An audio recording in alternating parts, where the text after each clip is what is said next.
me ask you guys this. McCall, you mentioned UCLA. It feels like to me at this point, we'll see what our bracketologists say tomorrow on Fielding the 68, 5 p.m. Eastern, our bracketology show. It feels to me that there's 3 1 seeds locked up. You got Houston, you got Alabama, you got Kansas. I would be shocked at this point if those 3 teams are not on the one line come Selection Sunday. It feels to me that there is 1 spot open, and it feels to me there are only 2 teams that could possibly occupy it. Maybe I'm wrong. Maybe someone wins their conference tournament out of nowhere and sneaks up and nips them. But it's either Purdue or it's UCLA. And right now, I think Purdue might have inside position on them, even though I think maybe the 3 of us might say we think UCLA could get there, or maybe they deserve it based on how many games they've won in a row. But flipping that, whoever gets the 1 seed, that's one thing.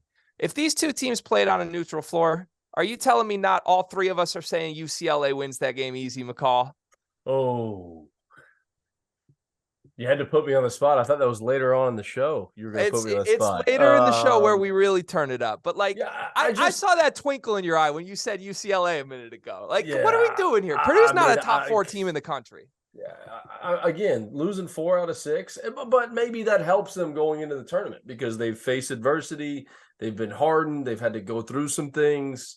But tonight was not a convincing win in terms of being a number 1 seed in the NCAA tournament. They found a way to win the game, which is the most important thing, but it wasn't convincing. And UCLA, even though they were at home, that was a convincing win. And Arizona State is fighting for their life and fighting for their tournament hopes. And UCLA took care of business. So I like UCLA.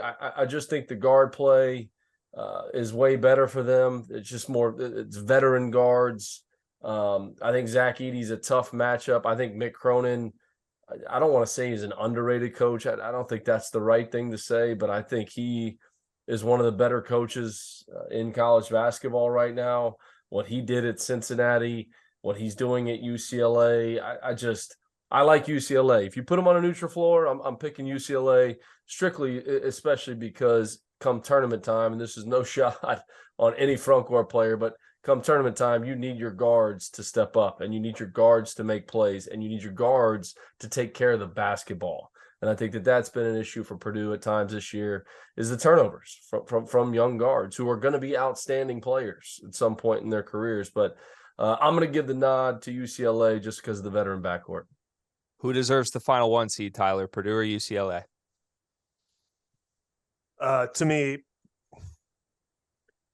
I really want to say Purdue, but I probably have to go UCLA. And part of my problem with this is because I think they both beat Houston. And that's, I don't know. I mean, I no disrespect to the American Conference. They're not tested every night. And I don't think that they have somebody big enough to really contain Zach Edey. I think, their guards would probably get out and pressure Purdue. And, they play tough, come at you defense. But to me, UCLA definitely over Purdue. But I have a qualm with Houston being a number 1 seed. Wow. I actually am very interested in hearing a little more on this before we have to go to break, because I think a lot of people would be surprised hearing you say that. I don't necessarily disagree. Like, I think it's the safe thing to say Houston's the number 1 team in the country, right? They only have 2 losses for sure. This is sort of right in the syndrome of how we've stumbled upon Gonzaga being the number 1 overall seed a bunch of times in the last few years. And listen, the year they had Chet Holmgren, no one was denying that was the best team in the country. The year they had Jalen Suggs, no one would deny that team had the talent to be the number 1 team in the country. But there's been some other times a team from that smaller conference has dominated their conference and then found themselves at the number 1 overall line. When you come to postseason play, it doesn't necessarily feel like that. Is that a fair comparison, McCall, or am I stretching here? I think it's a fair comparison, 100%. I agree with Tyler, though, just in terms of, Houston being battle tested in terms of their conference. Like, have they broken a sweat in their conference, and does that prepare them for the NCAA tournament? I think that's the biggest question, right? Have they been battle tested to prepare them for the NCAA tournament? They played Alabama. They lost by 6 at home to Alabama. Obviously that was a big time game.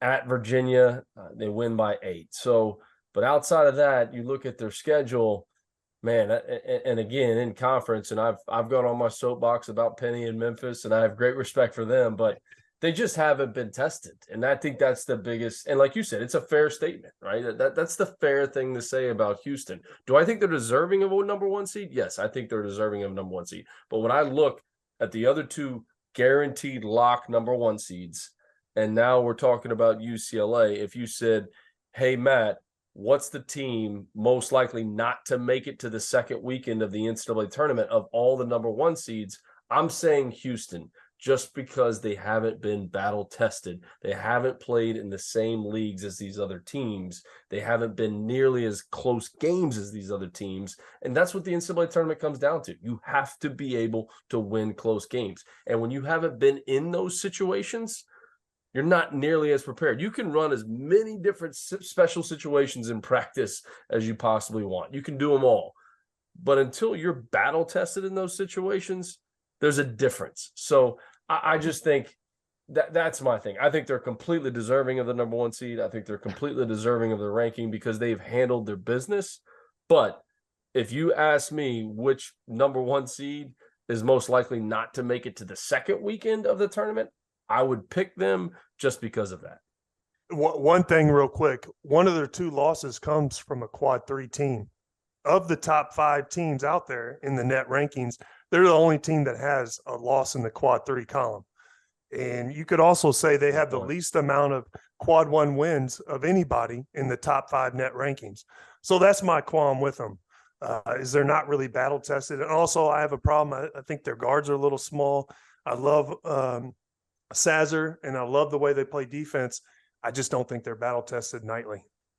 All right, we have to go to break here, but quickly, one word, literally one word before we go to break. If you guys were each made supreme ruler of the NCAA tournament, who's the number 1 overall seed in your tournament?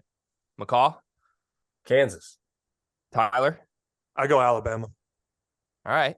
Great answers, gentlemen. Thank you for playing my quick game on the Hey guys, just a reminder, our sponsor for today's episode is Run Your Pool. They are hosting the Field of 68 Bracket Challenge. This year, they are giving away $1,500 in free prizes. It's all an incentive for you to get on there and find out just how good their platform is. I've been using them for my bracket pools for years. I've used them for Super Bowl squares. I use them for everything that I need to use them for. The biggest survivor pool that I'm in for both NFL and NCAA tournament is by Run Your Pool. So go check them out. The link's below. Tap in.